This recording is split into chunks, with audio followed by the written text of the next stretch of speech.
Warahmatullahi wabarakatuh. Yang hormat Bapak Ibu guru SD Negeri Harjo Dipuran.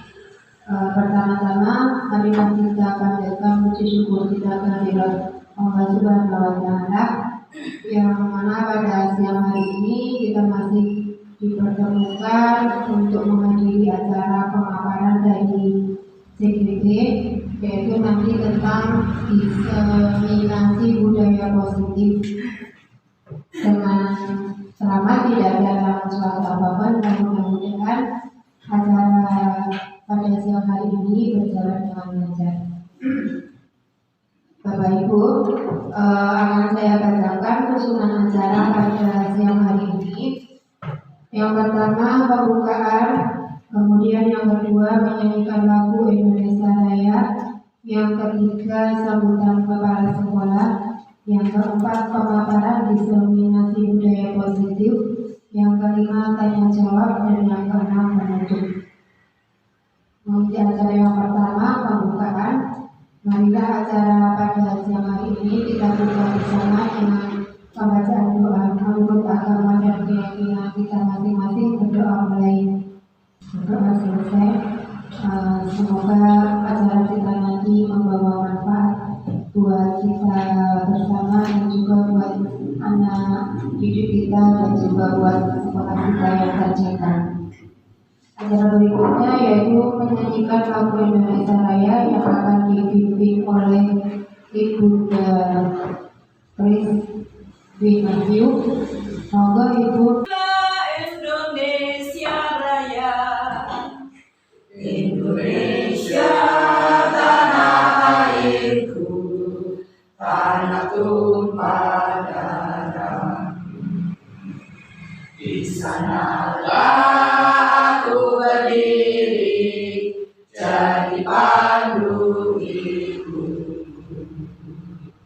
Indonesia kebangsaanku, bangsa dan tanah airku. Marilah kita berseru, Indonesia bersatu. Hiduplah tanahku, hiduplah negeriku, bangsaku, rakyatku semuanya. Bangunlah jiwanya, bangunlah badannya untuk Indonesia Raya. Indonesia Raya, merdeka, merdeka, tanahku, negeriku yang ku cinta. Indonesia Raya, merdeka, merdeka, hiduplah Indonesia Raya. Indonesia Raya, merdeka, merdeka, tanahku, negeriku yang ku cinta. Indonesia Raya, merdeka, merdeka, hiduplah Indonesia Raya. Assalamualaikum warahmatullahi wabarakatuh. Bapak serta Ibu yang saya hormati, serta Ibu Umi Mahayani CTP yang saya hormati juga, marilah pertama-tama kita panjatkan puji syukur kehadirat Tuhan Yang Maha Esa pada siang hari ini. Kita bersama akan mendengarkan atau melihat atau menikmati presentasi dari Ibu Umi ya tentang diseminasi budaya positif ya. Bapak Ibu, kami tadi selain mohon maaf, saya juga terima kasih atas kelonggaran waktunya Bapak Ibu semuanya untuk menikmati mendengarkan presentasi. Mudah-mudahan apa yang nanti dipresentasikan ini dapat kita timba manfaat dan ilmunya dan dapat diimplementasikan di kelas kita masing-masing. Itu ya Bapak Ibu. Saya akhiri. Wassalamualaikum warahmatullahi wabarakatuh. Sebelum saya mulai, ada pantun sedikit ini. Masak kuah ditambahkan kecap. Ya. Cakep. Kecap mahal dari kota Papua. Sepatah kata akan saya ucap, semoga berguna buat hadirin semua. Assalamualaikum warahmatullahi wabarakatuh. Bismillahirrahmanirrahim. Asyhadu an la ilaha illallah wa asyhadu anna Muhammadan abduhu wa rasulullah. Yang terhormat Ibu Kepala Sekolah SD Negeri Harjo Dipuran, yang terhormat Bapak Ibu Guru, karyawan serta teknik Sekolah Dasar Negeri Harjo Dipuran yang saya hormati pula. Pertama-tama saya mengucapkan terima kasih sekali atas kerawat panjenengan karena berkenan melonggarkan waktu di sela kesibukan panjenengan untuk melalui pemaparan saya tentang diseminasi budaya positif. Jadi di sini kalau bahasanya itu pengimbasan, kita belajar bersama tentang sebuah pengetahuan yang harus diberikan kepada halayak luas, insya Allah memberikan manfaat kepada kita semua. Dan saat ini salah satu tugas saya sebagai CGP adalah tentang budaya positif. Salam semangat Bapak Ibu Guru SD Negeri Harjo Dipuran Surakarta yang hebat. Mari kita belajar bersama, ya. Budaya positif di sekolah yaitu tentang nilai-nilai dan kebiasaan-kebiasaan di sekolah yang berpihak pada peserta didik agar mereka dapat berkembang menjadi pribadi yang kritis, penuh hormat dan bertanggung jawab. Itu yang dimaksud dengan budaya positif di sekolah.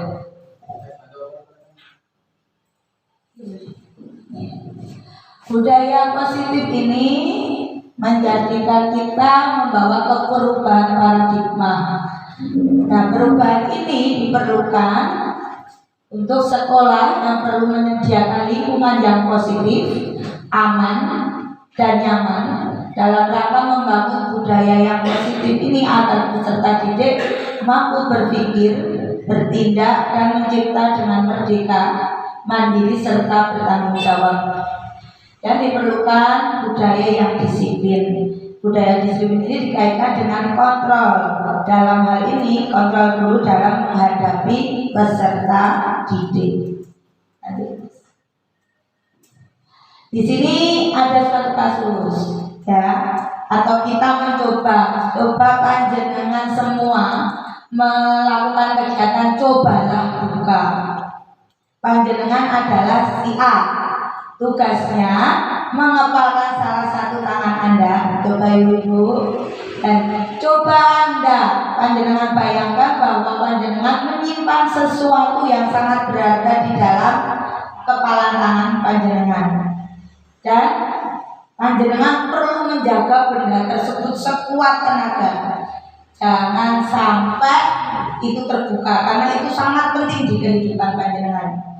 Nah, rekan panjenengan menjadi yang B.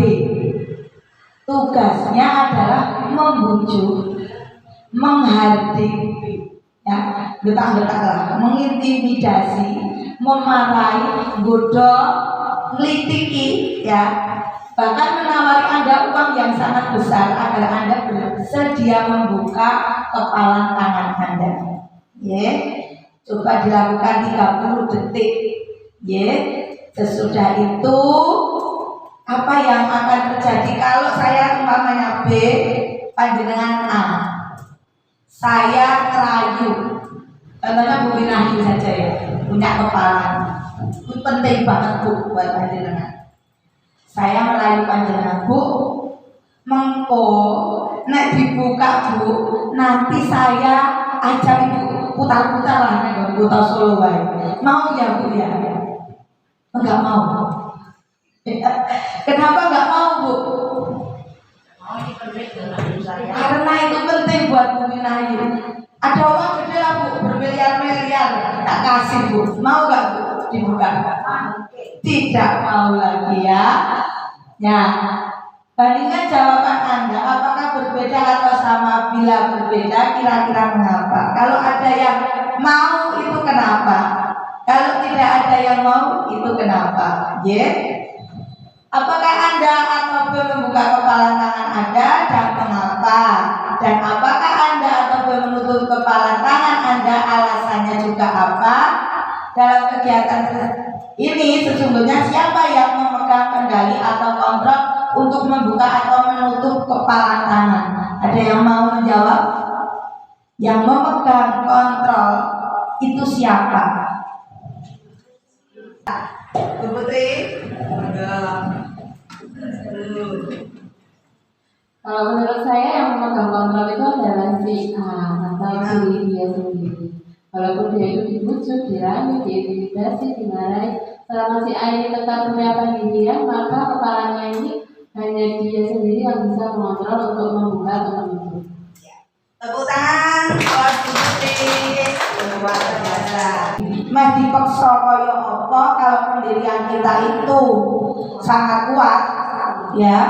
Dan kapan kontrol itu dibuka, itu adalah hak kita. Jadi sesuatu itu harus kita pegang teguh pendirian. Nah, kependidikan seperti yang kita tahu tadi, kita akan kaitkan dengan pendidikan yang menurut Ki Hajar Dewantara panjenengan sudah tahu apa itu tujuan pendidikan, yaitu menuntun segala kodrat yang ada pada anak-anak agar mereka dapat mencapai kebahagiaan yang setinggi-tingginya, baik sebagai manusia maupun sebagai anggota masyarakat, sehingga pendidik itu hanya dapat menuntun tumbuh atau hidupnya kekuatan kodrat yang ada pada anak-anak agar dapat memperbaiki lakunya, bukan dasarnya, ya, hidup dan tumbuhnya kekuatan kodratnya. Itu tujuan dari Ki Hajar Dewantara.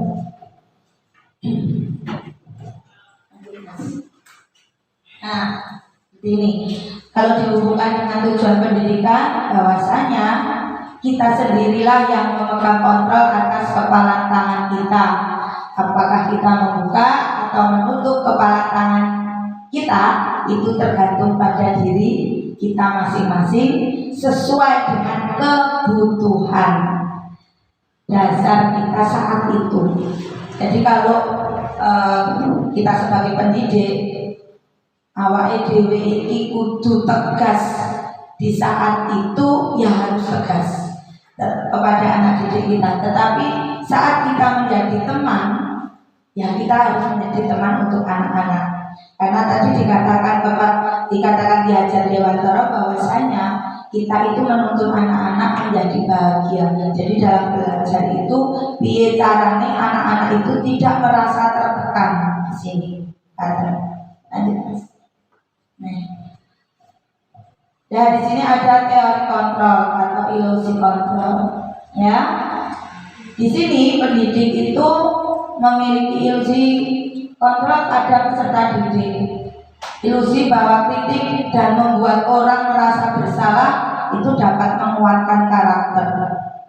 Ada lagi ilusi bahwa semua penguatan positif efektif itu dan bermanfaat. Ada lagi ilusi bahwa orang dewasa itu memiliki hak untuk mereka. Jadi di sini kadang kita sebagai pendidik itu harus bisa mengontrol diri kita. Iki tak kayak kritikan muridku, saya buat orang ini merasa bersalah di saat tidak nurut sama saya, itu akan menguatkan karakter. Ada yang seperti itu. Ada lagi yang guru berilusi bahwa semua penguatan positif, kata-kata positif, perilaku positif itu akan menjadi efektif dan bermanfaat untuk anak-anak. Jadi kita bisa tegas, bisa halus, itu tergantung dengan kita. Ilusi bahwa orang dewasa memiliki hak untuk memaksa, inilah yang selalu ada pada umumnya. Aku ki wis paling tua, jadi sing cilik-cilik itu jumurut karo aku, seperti itu, ya. Lanjut Mas. Nah ini Stimulus respon ini, perubahan paradigma stimulus respon dan teori kontrol kita kaitkan. Siapa sesungguhnya yang memiliki kontrol? Ya, stimulus respon itu kan untuk menarik respon atau pendapat. Kalau kita punya pendapat, kita mencoba mengubah orang agar berpandangan seperti dengan kita. Ternyata di teori kontrol itu kita berusaha memahami pandangan orang lain tentang dunia.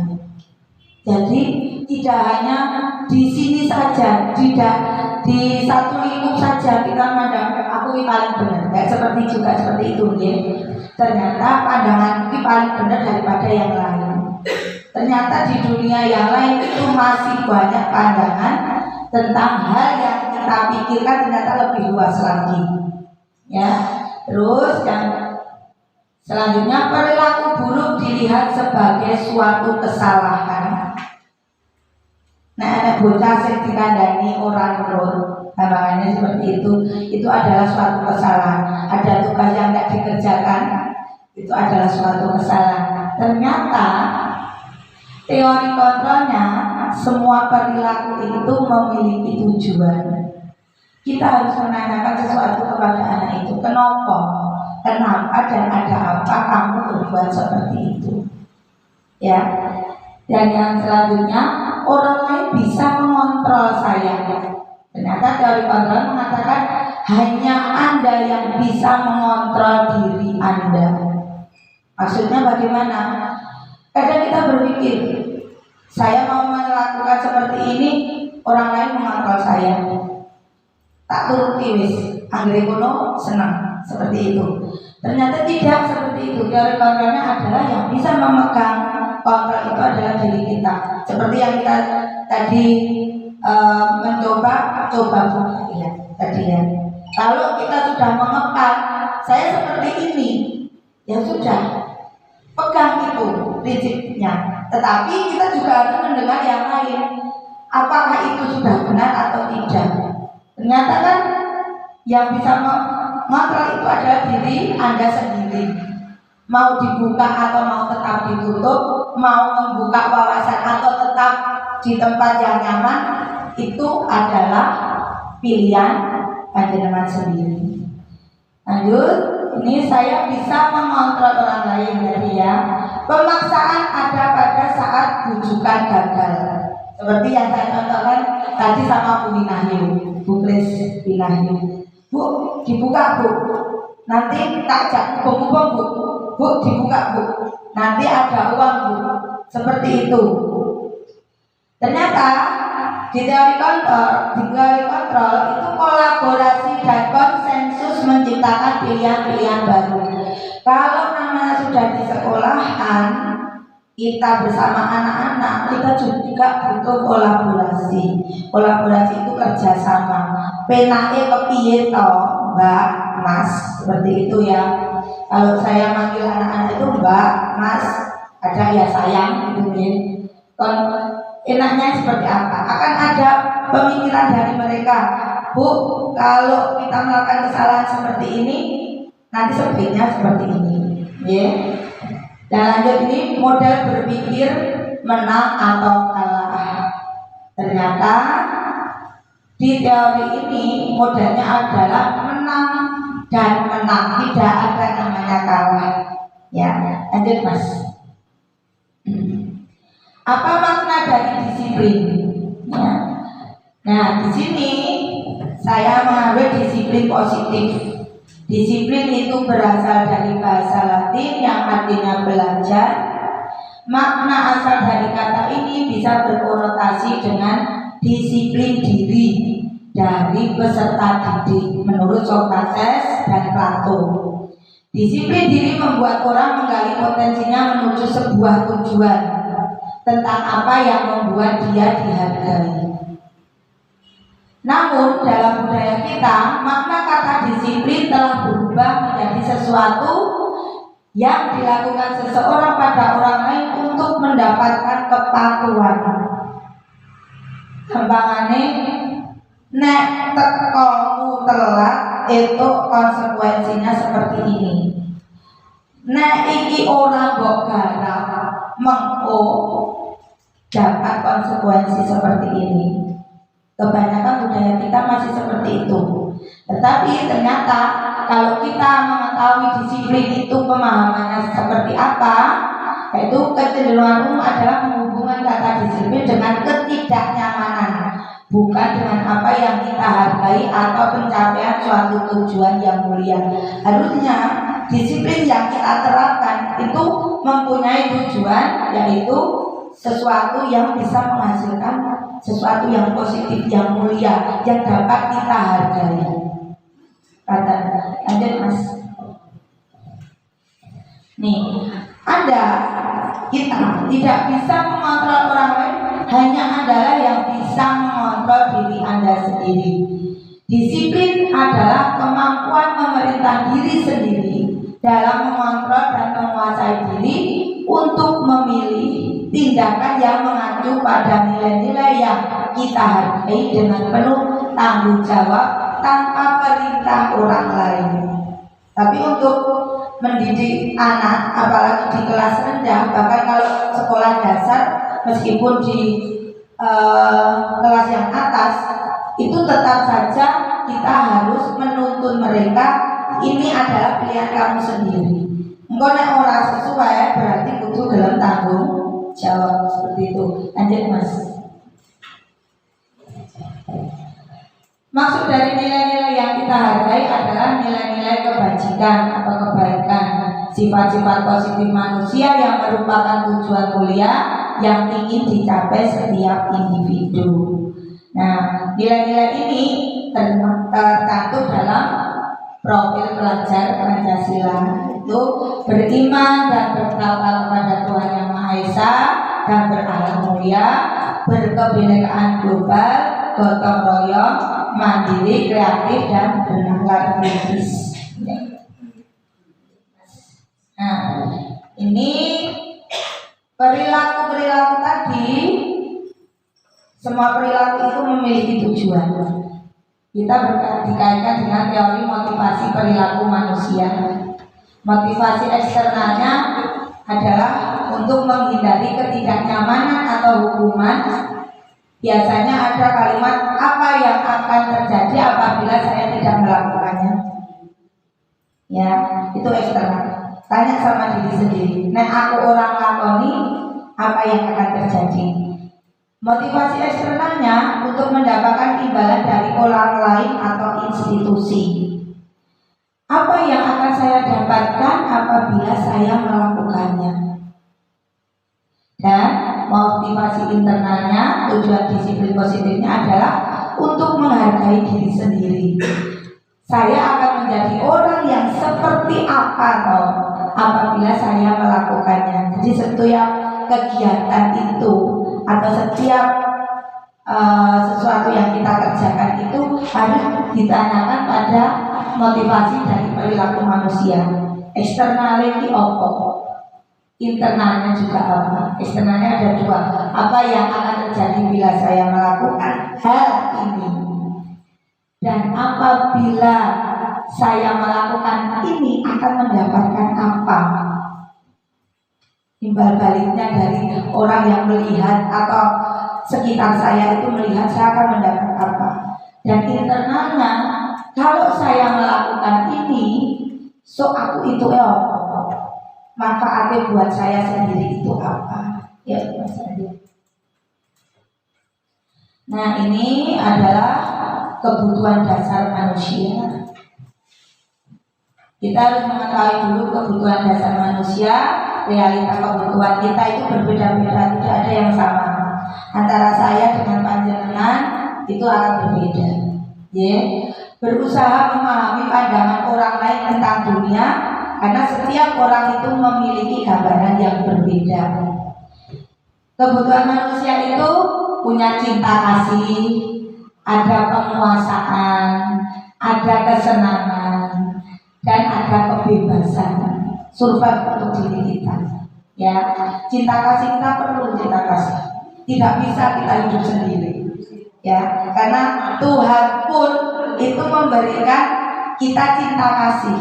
Kalau kita tidak diberikan cinta kasih oleh Tuhan, ya kita tidak bisa namanya sampai detik ini dengan kemampuan yang kita miliki masing-masing memiliki cara untuk mendidik putra putri kita seperti itu. Penguasaan kita, Allah yang punya kuasa atas diri kita. Apapun namanya, kita diberikan sesuatu yang membahagiakan buat diri kita. Kita kuasa untuk diri sendiri. Dan kita kembalikan lagi, apakah ini benar atau tidak, kita kembalikan lagi ke yang membuat kita hidup, gitu ya. Kesenangan, kita butuh kesenangan. Oh, sedih terus, ya. Sedih boleh, tapi jangan berlarut-larut, ya.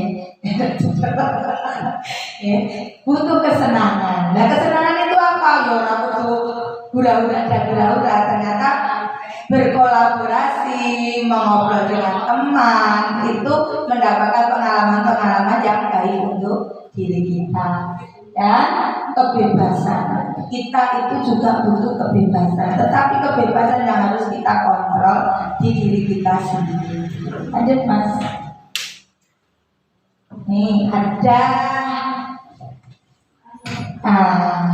kasus Ibu Ani, guru kelas 5 SD di SD Pelita Hati, sedang bingung menghadapi ulah salah satu murid di kelasnya yang bernama Agus. Beberapa anak itu datang dan mengeluh kepada Agus yang seringkali meminta bekal makan siang mereka dengan paksa. Jika panjenengan menghadapi situasi seperti Bu Ani, apa yang akan panjenengan lakukan? Ya, menurut panjenengan kira-kira apa to alasane Agus kuwi nglakoni kuwi? Siapa yang mau memberikan pendapat, jawaban? Bu Ani, tuh anak Mbak Ina, ya, ternyata sering minta bekal kepada teman-temannya. Enaknya dipiye gitu ya. Mau mendapat? Menurut saya, yang pertama kita nasihati dulu, kita cari tahu alasannya kenapa kok setiap hari meminta. Kan kita butuh penjelasan dari anak dulu, lalu kita memberikan solusi kepada anak. Matur nuwun. Nah, ya betul kata Bu Ina tadi, golek sik solusine. Ngopo to Agus kok ngantek seperti itu? Ayo Mas, lanjut Mas. Nah, sudah seperti ini Bu. Nah, ya, dalam peristiwa tadi penerapan disiplin positifnya sebaiknya Ibu Ani mencari tahu alasan Agus melakukan tindakan tersebut agar mengetahui kebutuhan mana yang sedang berusaha Agus penuhi. Nah, ini ada beberapa ternyata. Jadi tidak langsung menghakimi, mengejudge. Kui orang itu koyo ngono, tidak boleh ya. Kalau pada anak kecil tidak boleh. Ternyata ada beberapa jawaban di sini. Apabila jawabannya Agus nanti dia lapar karena orang tuanya tidak membawakannya bekal makan siang, maka kebutuhan Agus adalah bertahan hidup. Nah, orang makan ya lemas. Pelajarannya mau tekan jam 1:30 ya. Terus dijajaki. Wah, gurunya baik sekali. Ya gurunya baik sekali ya. Yang kedua, apabila nanti Agus merasa senang karena temannya itu menjadi memperhatikan dia, jadi wih Agus itu loh Bu, begini itu diperhatikan aku. Ternyata di sini kebutuhannya Agus adalah cinta dan kasih sayang. Ternyata di rumah kemungkinan cinta kasih sayang sama bapak ibu kurang ya, karena sibuk kerja. Okay. Yang ketiga, apabila nanti dia merasa hebat si Agus itu dan temannya menjadi takut karena ancamannya aku melata tambok kayak ikut tak gitu ya, gitu, dan menuruti keinginannya, maka di sini dia butuh pengakuan atas kemampuannya.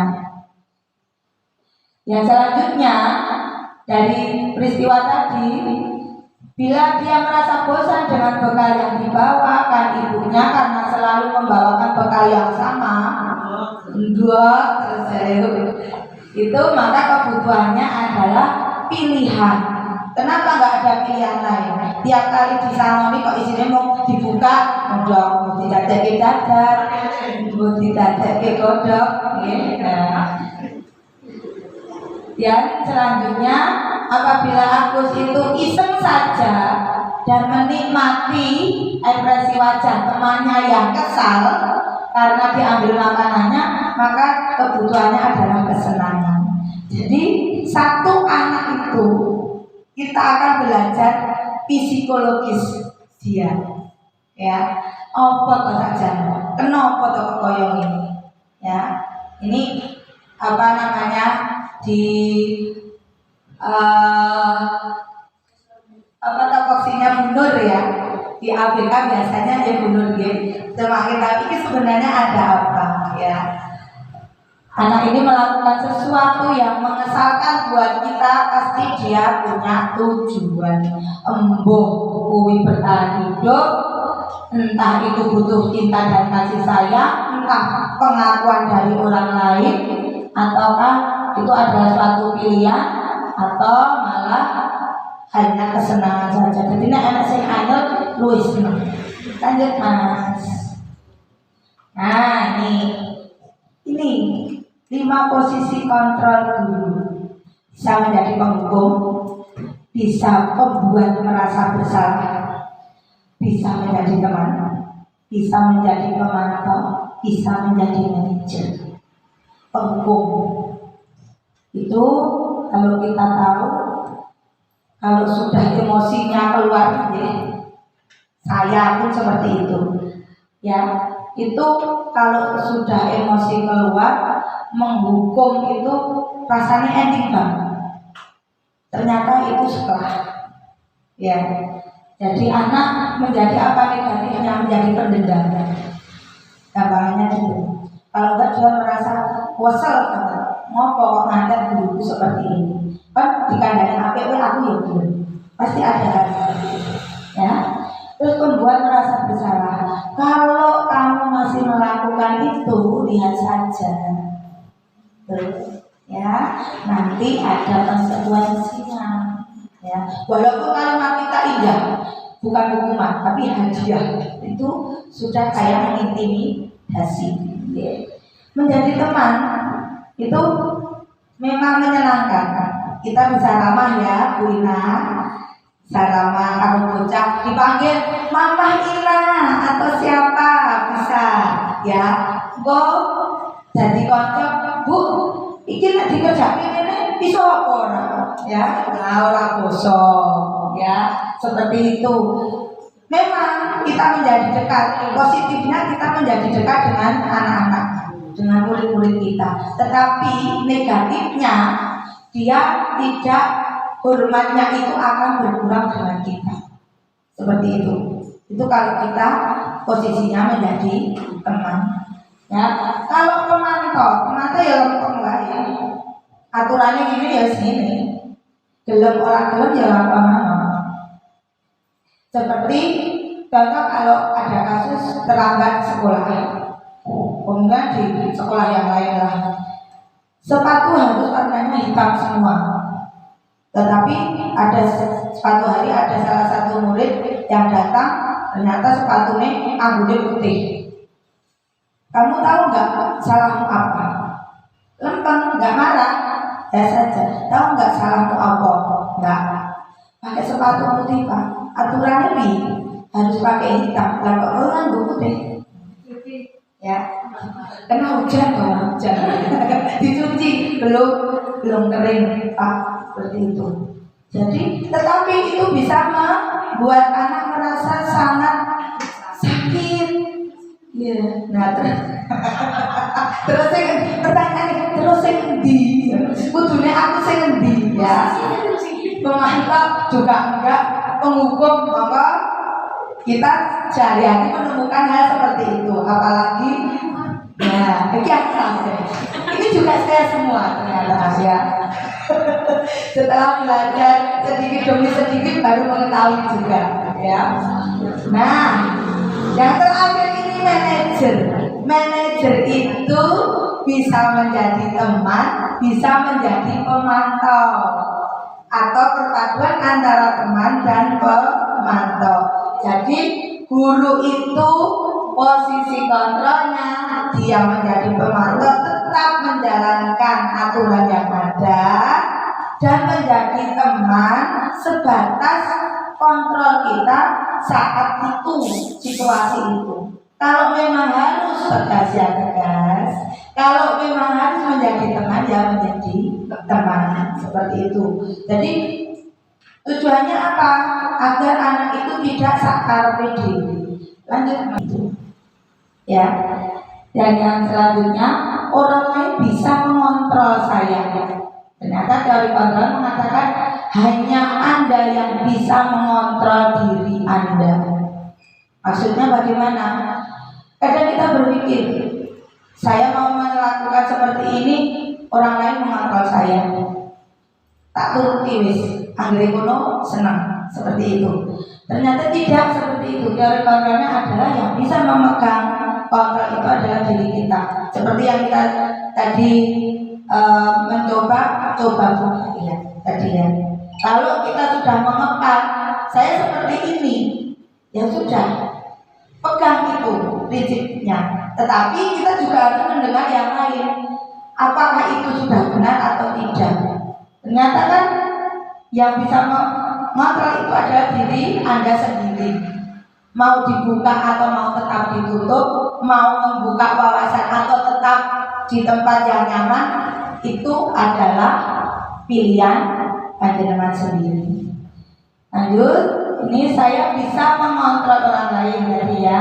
Pemaksaan ada pada saat bujukan gagal. Seperti yang saya contohkan tadi sama Bu Winahyu, Bu Kris Winahyu. Bu, dibuka Bu. Nanti tak ajak Bu. Bu, dibuka Bu. Nanti ada uang Bu. Seperti itu.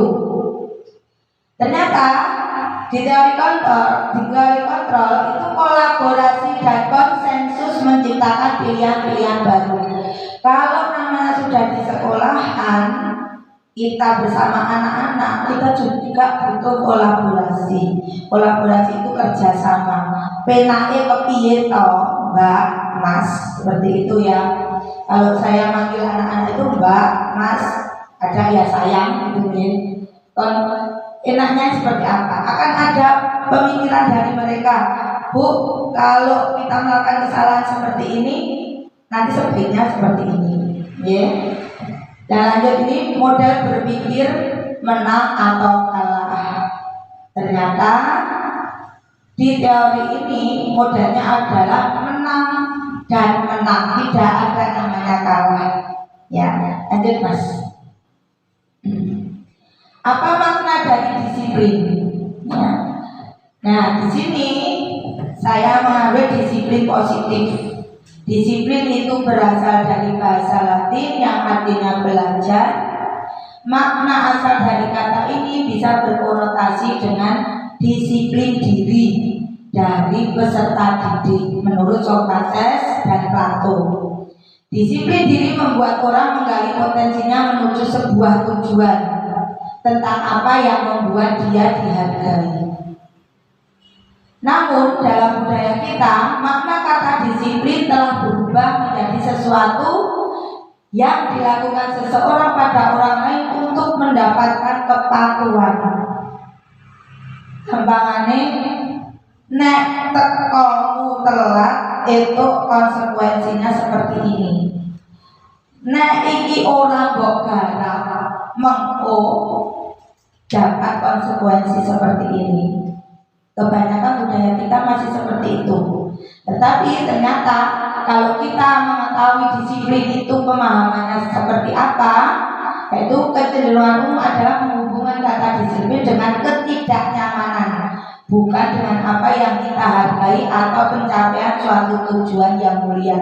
Harusnya disiplin yang kita terapkan itu mempunyai tujuan, yaitu sesuatu yang bisa menghasilkan sesuatu yang positif, yang mulia, yang dapat kita hargai. Kata, lanjut Mas. Nih, kita tidak bisa mengontrol orang lain, hanya adalah yang bisa mengontrol diri Anda sendiri. Disiplin adalah kemampuan memerintah diri sendiri dalam mengontrol dan menguasai diri untuk memilih tindakan yang mengacu pada nilai-nilai yang kita hargai dengan penuh tanggung jawab tanpa perintah orang lain. Tapi untuk mendidik anak, apalagi di kelas rendah, bahkan kalau sekolah dasar, meskipun di kelas yang atas, itu tetap saja kita harus menuntun mereka, ini adalah pilihan kamu sendiri. Engkau nek ora sesuai berarti kudu dalam tanggung jawab, seperti itu. Lanjut Mas. Maksud dari nilai-nilai yang kita hargai adalah nilai-nilai kebajikan atau kebaikan, sifat-sifat positif manusia yang merupakan tujuan mulia yang ingin dicapai setiap individu.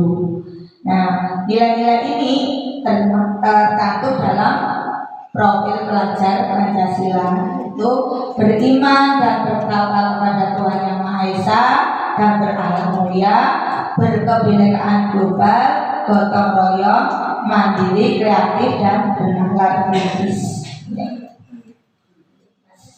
Nah, ini perilaku-perilaku tadi, semua perilaku itu memiliki tujuan.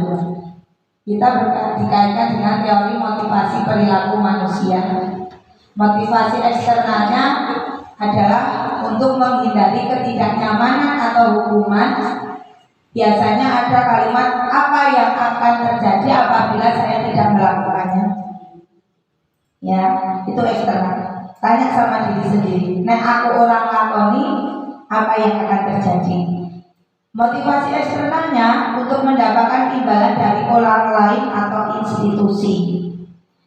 Apa yang akan saya dapatkan apabila saya melakukannya. Dan motivasi internalnya, tujuan disiplin positifnya adalah untuk menghargai diri sendiri. Saya akan menjadi orang yang seperti apa apabila saya melakukannya. Jadi setiap kegiatan itu atau setiap sesuatu yang kita kerjakan itu harus ditanyakan pada motivasi dari perilaku manusia. Eksternalnya itu apa? Internalnya juga apa? Eksternalnya ada dua. Apa yang akan terjadi bila saya melakukan hal ini? Dan apabila saya melakukan ini akan mendapatkan apa? Timbal baliknya dari orang yang melihat atau sekitar saya itu melihat saya akan mendapat apa. Dan internalnya, kalau saya melakukan ini, so aku itu apa? Manfaatnya buat saya sendiri itu apa? Ya, Mas Adi. Nah, ini adalah kebutuhan dasar manusia. Kita harus mengetahui dulu kebutuhan dasar manusia. Realita kebutuhan kita itu berbeda-beda, tidak ada yang sama. Antara saya dengan panjenengan itu akan berbeda. Berusaha memahami pandangan orang lain tentang dunia, karena setiap orang itu memiliki gambaran yang berbeda.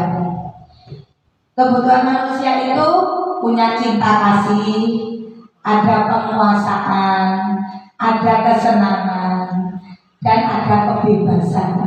Survive untuk diri kita. Ya, cinta kasih kita perlu cinta kasih. Tidak bisa kita hidup sendiri. Ya, karena Tuhan pun itu memberikan kita cinta kasih.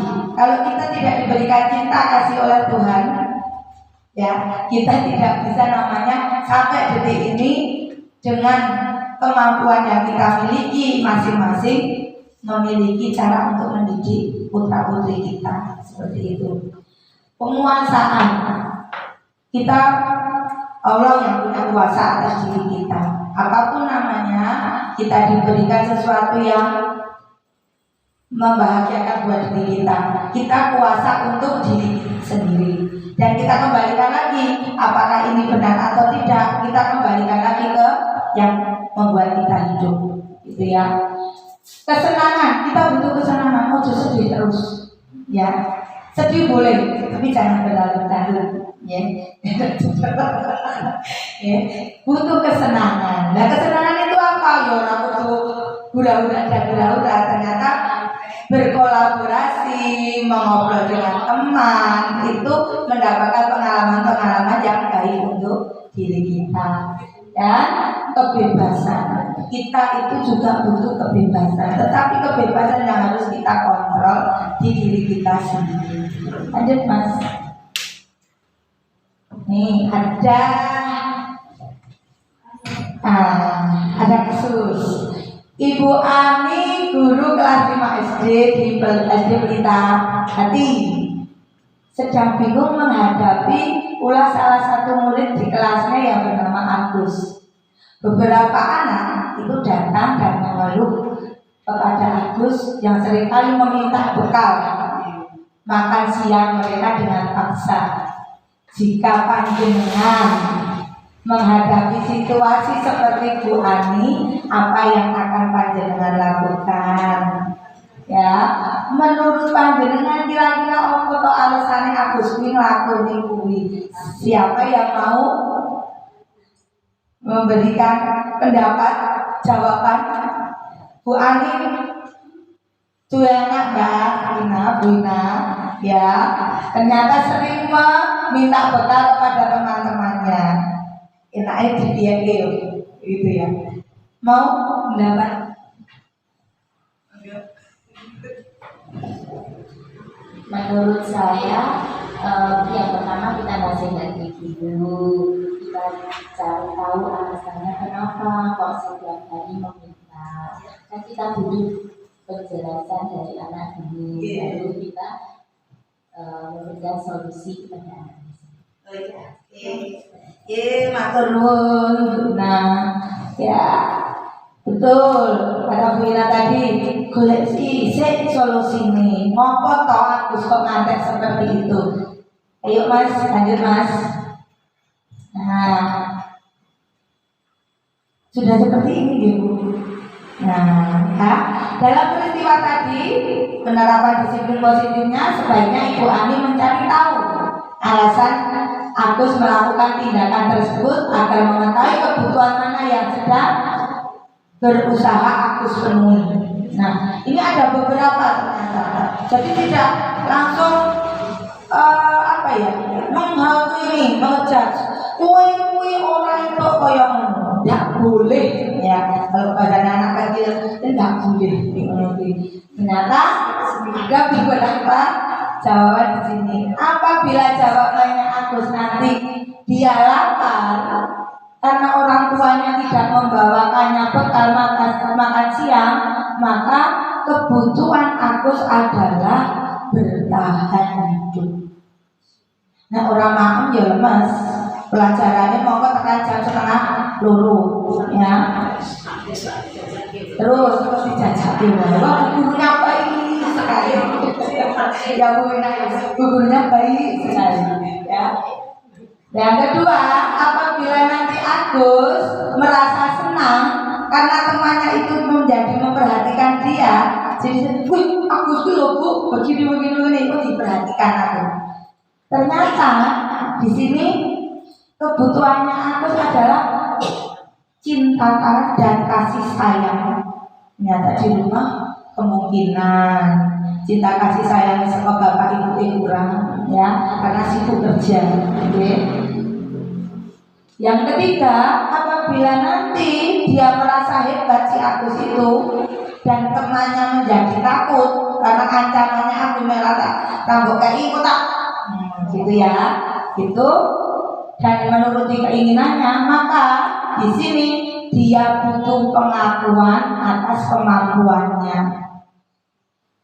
Yang selanjutnya dari peristiwa tadi, Bila dia merasa bosan dengan bekal yang dibawakan ibunya karena selalu membawakan bekal yang sama, itu maka kebutuhannya adalah pilihan. Kenapa nggak ada pilihan lain? Tiap kali disaloni kok isinya mau dibuka, kodok, mau didadek dadar, mau didadek kodok, Dan selanjutnya, apabila Agus itu iseng saja dan menikmati ekspresi wajah temannya yang kesal karena diambil makanannya, maka kebutuhannya adalah kesenangan. Jadi satu anak itu kita akan belajar psikologis dia, ya. Apa kok saja, kenapa kok koyong ini, ya. Ini apa namanya di apa tokoksinya mundur ya, di ABK biasanya ya mundur gitu. Semakin tapi sebenarnya ada apa ya? Anak ini melakukan sesuatu yang mengesalkan buat kita, pasti dia punya tujuan. Embuh kuwi bertahan hidup, entah itu butuh cinta dan kasih sayang, entah pengakuan dari orang lain, ataukah itu adalah suatu pilihan, atau malah hanya kesenangan saja. Jadi anak saya anyel luwih seneng. Lanjut Mas. Nah ini 5 posisi kontrol guru. Bisa menjadi penghukum, bisa pembuat merasa bersalah, bisa menjadi teman, bisa menjadi pemantau, bisa menjadi manajer. Penghukum itu kalau kita tahu, kalau sudah emosinya keluar, saya pun seperti itu, ya. Itu kalau sudah emosi keluar, menghukum itu rasanya ending banget. Ternyata itu setelah, ya. Jadi anak menjadi apa negatifnya, menjadi pendendam. Gampangannya gitu. Kalau enggak dia merasa kesel, ngopo kok ngantek guruku seperti ini. Kan dikandani APW aku ya belum. Pasti ada hal seperti itu, ya. Terus pembuat merasa bersalah. Kalau kamu masih melakukan itu, lihat saja, terus, ya, nanti ada konsekuensinya, ya. Walaupun kalimat kita indah, bukan hukuman, tapi hadiah, itu sudah kayak mengintimidasi. Ya. Menjadi teman itu memang menyenangkan. Kita bisa ramah ya, Bu Ina. Bisa ramah kalau bocah dipanggil Mama Ina atau siapa bisa, ya. Go jadi kocok, Bu. Iki nek dikerjakan ini bisa apa ora? Ya, ora kosong, ya. Seperti itu. Memang kita menjadi dekat. Positifnya kita menjadi dekat dengan anak-anak, dengan murid-murid kita. Tetapi negatifnya dia tidak, hormatnya itu akan berkurang dengan kita. Seperti itu. Itu kalau kita posisinya menjadi teman. Ya, kalau pemantau ya lempeng lah ya. Aturannya gini ya sini. Gelem orang gelem ya apa-apa.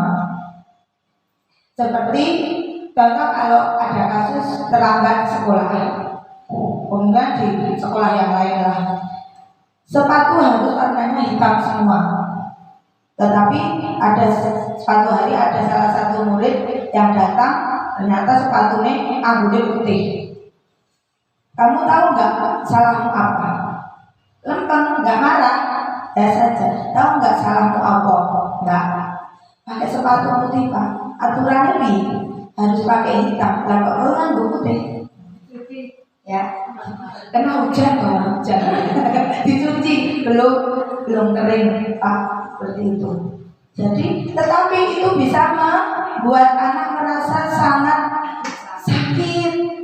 Ya, nah terus pertanyaan terus yang endi? Kudune aku sing endi ya? Pemantau juga enggak, penghukum apa?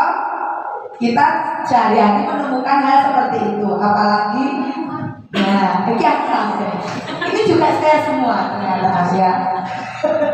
Setelah belajar sedikit demi sedikit baru mengetahui juga ya. Nah, yang terakhir ini manajer. Manajer itu bisa menjadi teman, bisa menjadi pemantau, atau perpaduan antara teman dan pemantau.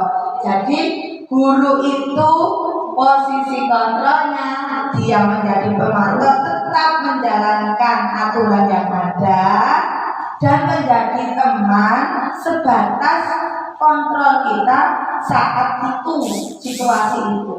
Kalau memang harus tegas ya tegas, kalau memang harus menjadi teman ya menjadi teman, seperti itu. Jadi tujuannya apa?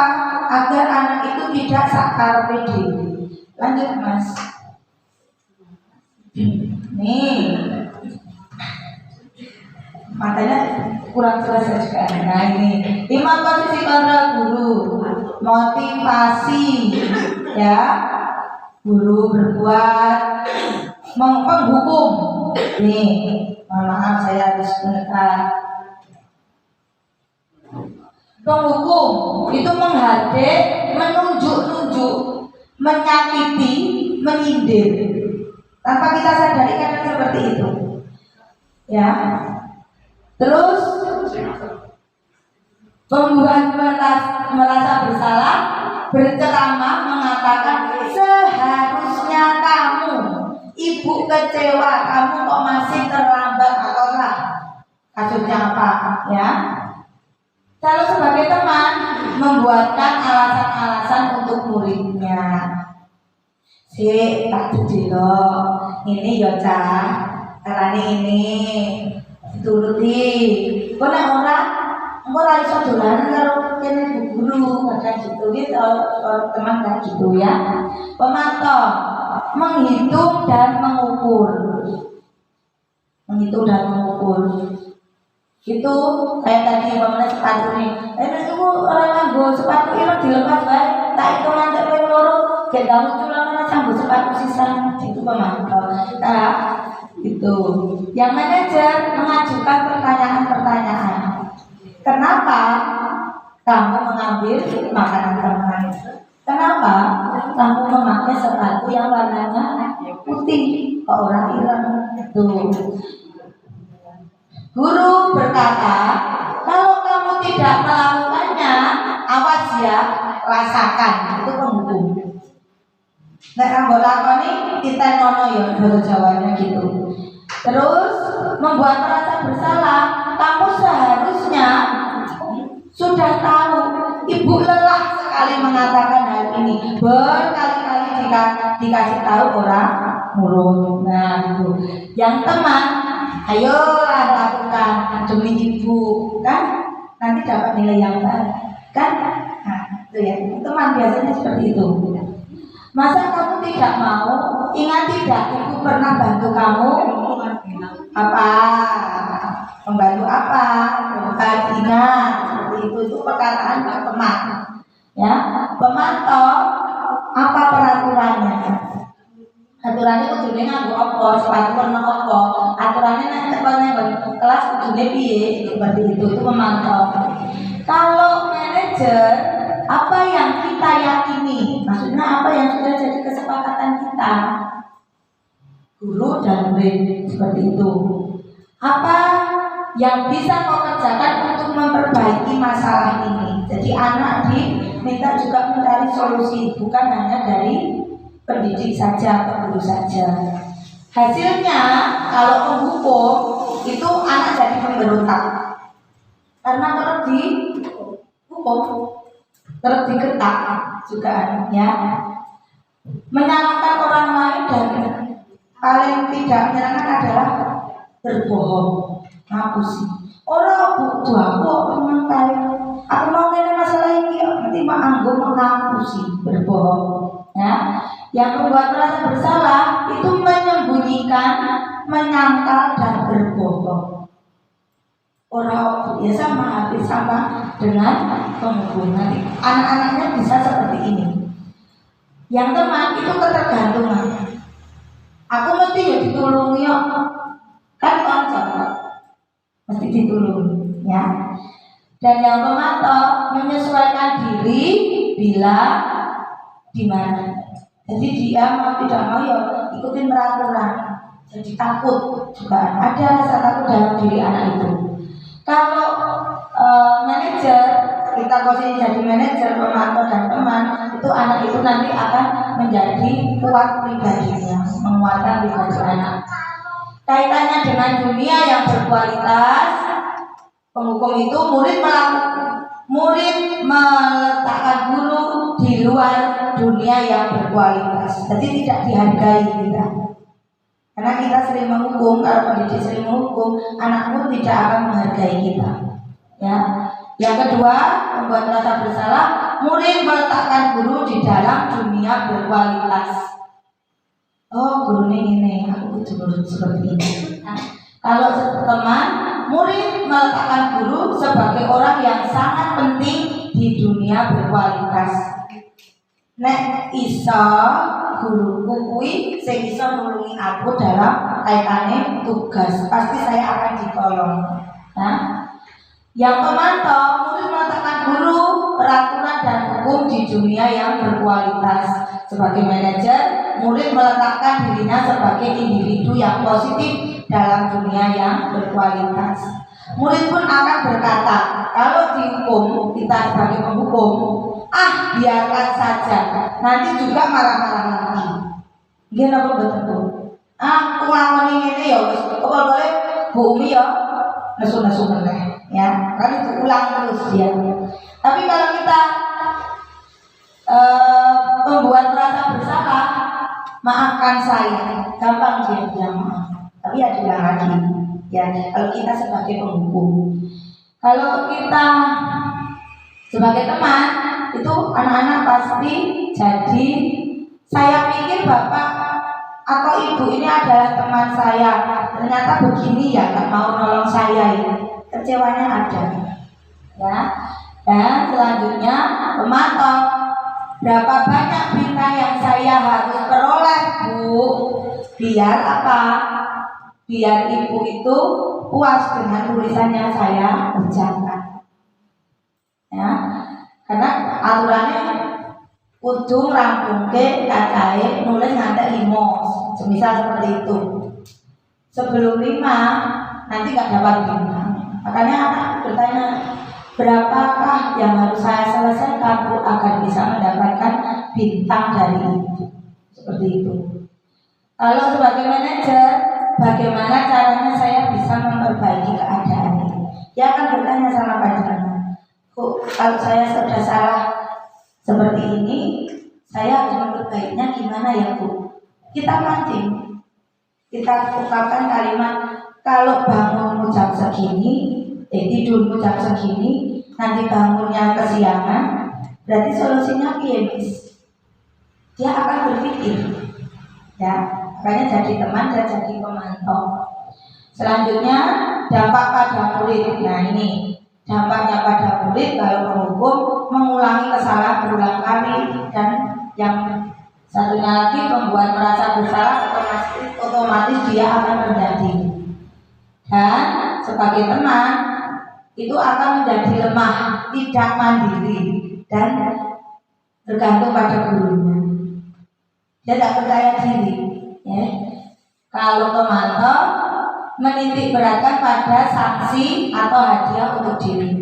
Nek aku nuruti aturan, berarti bu guru nanti akan ngasih saya hadiah. Wah, hadiahnya dikai biji sing luwe ambil, umpamanya gitu. Nanti dapat makanan kecil atau apalah, ya. Kalau manajer, otomatis kita bisa mengevaluasi diri. Anak itu bisa mengevaluasi diri bagaimana cara mereka memperbaiki diri. Yang mungkin bisa diterapkan ke anak didik panjenengan di kelas masing-masing. Karena saya juga masih belajar nih, kita semua belajar bersama-sama. Lanjut Mas. Nih, saya kecewa sekali dengan kamu. Itu membuat orang merasa bersalah. Kalau menghukum, kamu tidak pernah benar melakukannya. Jadi di matanya penghukum itu pasti semua yang dilakukan itu adalah salah. tidak ada yang benar. Ya, kalau teman pasti ada kalimat, ayolah lakukan demi ibu bapak, selesaikan tugas ini. Nah, kalau pemantau, apakah kamu mau mendapatkan stiker bintang hari ini? Berarti kudu iya, bintang mau. Karena apa? Harus melakukan sesuai aturan. Kalau manajer, nah ini manajer, bagaimana kamu bisa menyelesaikan masalah ini? Kita bertanya, kita komunikasi dengan baik, itu manajer. Nah, kalau kalimat yang terakhir masuk ke penghubung lagi, kamu selalu yang paling akhir mengerjakan. Itu pasti ada di setiap kelas pasti ada yang nulis hari DB, nanti ada ya. Ya seperti itu. Ya Mas. Nah ini, maka budaya positif itu dimulai dari peraturan kelas yang baik dengan cara membuat keyakinan kelas akan menjadikan lingkungan menjadi positif dan akan berkembang menjadi budaya yang positif. Lanjut. Nah ini keyakinan kelas, saya yakin panjenengan sebagian atau semua, walaupun masih kurikulum 13 gitu, ada kesepakatan walaupun tidak tertulis, tapi sebaiknya ditulis, ya, karena itu untuk mengingatkan anak-anak kita. Keyakinan kelas ini adalah nilai-nilai kebajikan atau prinsip-prinsip universal umum yang disepakati bersama secara umum juga, secara universal juga, lepas dari latar belakang suku, negara, bahasa maupun agama. Dan menurut dosen, suatu keyakinan akan lebih memotivasi seseorang dari dalam intrinsik. Seseorang akan lebih bersemangat untuk menjalankan keyakinannya daripada hanya sekedar mengikuti serangkaian peraturan. Kalau peraturan pendidiknya yang membuat, anak-anak itu pasti akan sedikit banyak merasa terpaksa. Tetapi kalau kita buat bersama-sama, insya Allah mereka pun akan menyadari, oh ini ya tak gawe. Untuk guru mapel pun juga bisa seperti itu. Ya, guru agama ya Bu Winayu, Bu Rini, itu kan bisa. Apapun namanya, kita mencoba untuk kolaborasi dengan anak-anak, buat keyakinan kelas yang sederhana saja, ya, seperti tapi mohon maaf kalau bisa jangan memakai kalimat yang negatif Ibu. Umpamanya tidak datang terlambat, diubah menjadi datang tepat waktu. Jangan membuang sampah sembarangan, buanglah sampah pada tempatnya. Seperti itu. Ya. Jadi buatlah kalimat yang positif. Lanjut deh. Nah ini pembentukan keyakinan kelas itu bagaimana? Keyakinan kelas itu bersifat abstrak daripada peraturan yang lebih tinggi dan konkret. Keyakinan kelas itu berupa pernyataan-pernyataan yang universal, yang apa namanya, yang mengatakan terhadap anak-anak, kita pancing mereka. Jaluk piye dan kelas ini dan ini kepenak. Kalau guru makan kita olahraga, enaknya bagaimana? Ya, kalau ada sesuatu yang tidak ditaati, kudune piye? Nanti dapat konsekuensinya apa? Seperti itu. Pernyataan keyakinan kelas senantiasa dibuat dalam bentuk positif. Harus positif, ya. Keyakinan kelas hendaknya tidak usah terlalu banyak sehingga mudah dipahami dan diingat. Seperti tadi, datang tepat waktu, terus jabatan kelas atau keyakinan kelas, makan di kelas tidak boleh, atau makan saat istirahat. Ya, semua warga kelas sebaiknya ikut berkontribusi dalam membuat kegiatan kelas lewat curah pendapat. Biasanya kalau sekarang itu pakai kertas terus dikumpulkan, dibaca sama anak atau ditempelkan, engkau di poin-poinnya yang sama disendirikan, ambil kesimpulan. Seperti itu, mempermudah. Dan itu kesepakatan kita dengan anak didik kita, itu pasti akan diingat. Jadi kita kalau mengingatkan kemarin keyakinan kelas kita seperti apa, mereka pasti akan ingat. Ya. Bersedia meninjau kembali keyakinan kelas dari waktu ke waktu. Nah ini bisa berubah sewaktu-waktu karena anak itu mereka itu berperilaku kadang dino iki kalau dino siswa wis beda meneh. Buat kesepakatan lagi. Apa harus ditulis lagi? Untuk meyakinkan yang ditulis lagi. Ditempel di depan. Jadi mereka kalau lupa atau melanggar, minta maaf, itu bisa mereka melihat sendiri. Apalagi untuk kelas yang atas ya, kelas yang bawah pun bisa seperti itu. Ya kan? Nih. Peraturan contohnya selalu kembalikan buku ke tempatnya karena ada pojok baca. Ya. Itu berarti mengajarkan anak-anak tanggung jawab.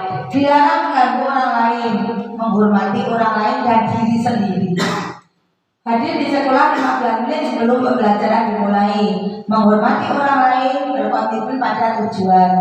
Dilarang melakukan kekerasan, berarti tentang keselamatan dan menghormati orang lain. Yang ini dilarang menggunakan narkoba.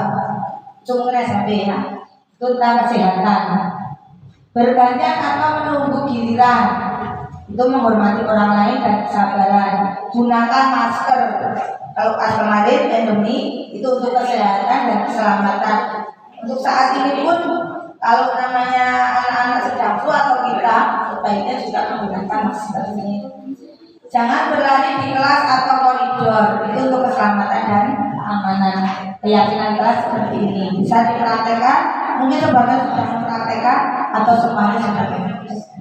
Oh mas, nih, yang kemarin saya buat dengan anak-anak seperti ini, sederhana saja. Karena anak kelas 2 ya, jadi mereka mengatakan enggak, orang telat bu, nek teko, nek lebu, ada metu izin nama Bu Umi. Kalau makan kasih istirahat aja, tapi boleh minum ya. Kenapa? Karena panasnya betul umum ibu, tenang itu ya. Lanjut mas. Nah ini adalah segitiga restitusi. Segitiga restitusi ini adalah proses menciptakan kondisi bagi murid untuk memperbaiki mereka sehingga mereka bisa kembali pada kelompok mereka dengan karakter yang lebih kuat. Melalui restitusi, guru dapat membuat peserta didik menjadi lebih memiliki tujuan, disiplin positif, serta memulihkan dirinya setelah berbuat kesalahan. Yang kedua, membantu murid untuk jujur pada diri sendiri dan mengevaluasi dampak dari kesalahan yang dilakukan, dan selanjutnya memberikan penawaran bukan paksaan. Nih, ya. Jadi kalau ada minta maaf, bukan, tapi kita sharing belajar sama-sama. Tatkala ada anak didik kita yang membuat suatu kesalahan, itu jangan langsung dihukum, tetapi panggillah dia sendiri. Ojo ning ngarepe kanca-kanca. Dipanggil sendiri. Ditanya dengan baik, apa alasannya dia melakukan hal itu. Ditanya apakah itu baik atau tidak. Ya. Terus, adakah cara lain yang lebih efektif untuk mendapatkan atau memenuhi apa yang kamu butuhkan? Ini segitiga restitusi ini untuk menstabilkan identitas, jadi anak tidak tertekan, ya, dan bisa membuat atau menyadarkan anak itu apa kesalahannya, dan dia membuat solusi sendiri. Kalau saya berbuat salah seperti ini, berarti saya seharusnya seperti ini. Jadi dia bisa membuat solusi sendiri. Rencana apa yang akan kamu lakukan untuk memperbaiki cara belajar di semester berat ini? Seperti itu. Lanjut terus. Ini tahapan-tahapannya segitiga restitusi. Yang pertama, menstabilkan identitas. kita sebagai pendidik atau guru itu kalau memulai pembicaraan juga dengan baik, ya. Seumpama ada anak yang berbuat salah, pakailah kata-kata ini, kalimat ini. Berbuat salah itu tidak apa-apa, tetapi manusiawi berbuat salah itu, ya. Saya pun juga pernah berbuat salah. Karena tidak ada manusia yang sempurna, kita bisa menyelesaikan hal ini. Contohnya, Babu yang tadi mengambil makanan teman, pakai kalimat seperti ini. Anak akan merasa dihargai. Kamu tahu tidak? Bu guru panggil ke sini. Dia tahu, ya Bu, saya tahu. Saya tadi melakukan kesalahan seperti ini. Melakukan kesalahan pun manusia kali. Bu guru wae yo tahu, flat lunas, masalah, ya. Maka kita cari solusi bareng-bareng. Lanjut. Nah, ini validasi tindakan yang salah itu adalah padahal kamu bisa melakukan lebih buruk dari ini, ya. Ada kalimat seperti itu. Ini salah, ini buruk sesuatu seperti itu. Terus kamu pasti punya alasan mengapa melakukan hal itu. Kamu patut bangga pada dirimu sendiri karena kamu telah melindungi sesuatu yang penting buatmu. Jadi malah mereka mendesak. Jadi tidak membuat solusi bareng-bareng. Tetapi kalimat dari kita pendidik itu malah menjadikan anak merasa tertekan. Wah, bagus. Ternyata besok kamu bisa melakukan hal yang lebih buruk dari kita. Ya, terkadang kita tidak tidak sadar kadang melakukan hal itu, ya.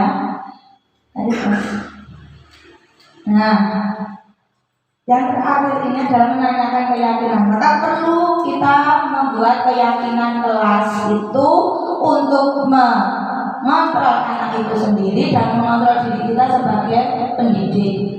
Apa yang kita percaya sebagai kelas atau keluarga. Jadi kan kelas itu adalah keluarga kita, tapi dalam batas-batas tertentu. Terus keluarga terus keluarga di keluarganya nggak bisa, ya, karena kita itu mengaku atau memegang 20 sampai 27 anak didik yang mempunyai karakter beda-beda. Dan nilai-nilai umum yang disepakati tadi apa? Tanyakan kepada mereka yang telah kita buat bersama-sama. Terus bayangkan tentang idealnya kelas tersebut. Terus pertanyaan terakhir, setelah itu tanyakan kamu mau jadi orang yang seperti apa. Kalau sudah memberikan solusi dari permasalahan yang mereka hadapi.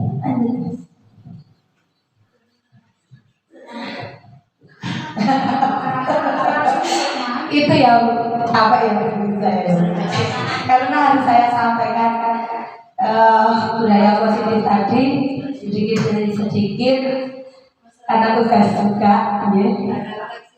Refleksi untuk kita semua termasuk saya dan panjenengan.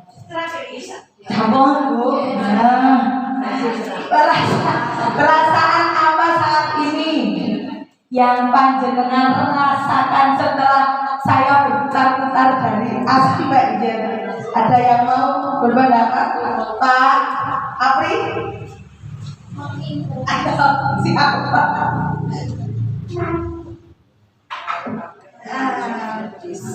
Perasaan apa setelah mengikuti apa? Oh, kamu dibayar apa, Bapak?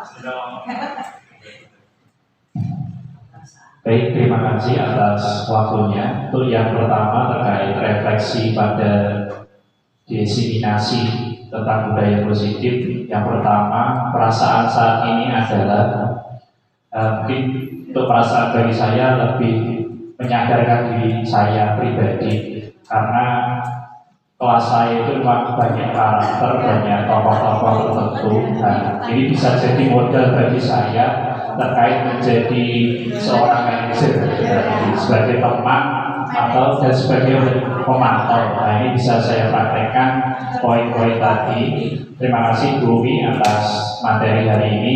Materinya sangat bermanfaat dan semoga saya bisa menerapkan untuk anak-anak di kelas. Itu saja. Terima kasih. Tepuk tangan untuk Pak Habib. Pertanyaan kedua.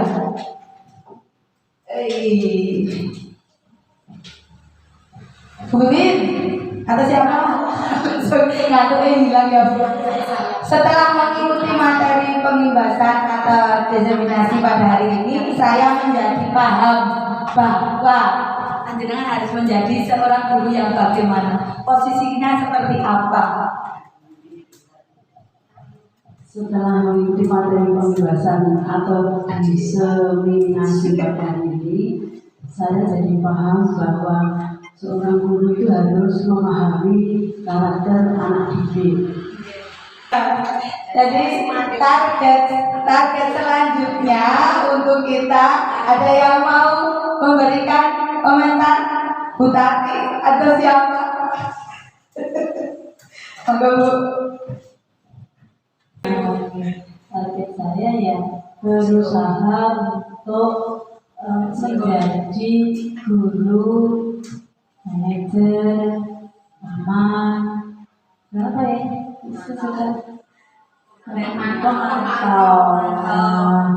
Sesuai dengan kondisi saat apa itu terjadi pada saat pembelajaran itu terhadap anak, terhadap kejadian itu berbeda-beda ya. Nah, kita memang wajib menyesuaikan seperti itu. Kita mengatasi anak yang satu dengan lain yang berbeda sesuai dengan pemahaman pembelajaran itu berdiferensiasi seperti itu.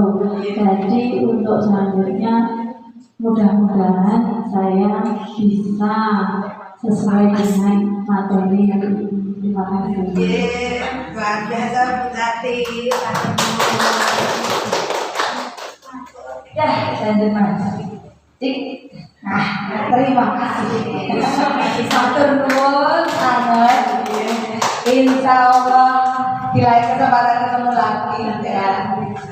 Semoga apa ya saya sampaikan, saya pelajari dari modul yang diberikan di CGP bisa bermanfaat untuk teman-teman dan bagi diri saya pribadi. Bila ada kesalahan saya mohon maaf. Bila semuanya benar, semua adalah dari Allah SWT. Demikian yang bisa saya sampaikan.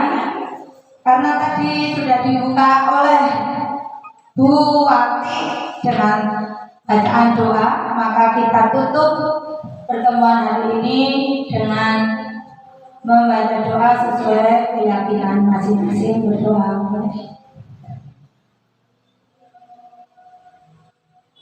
Doa selesai.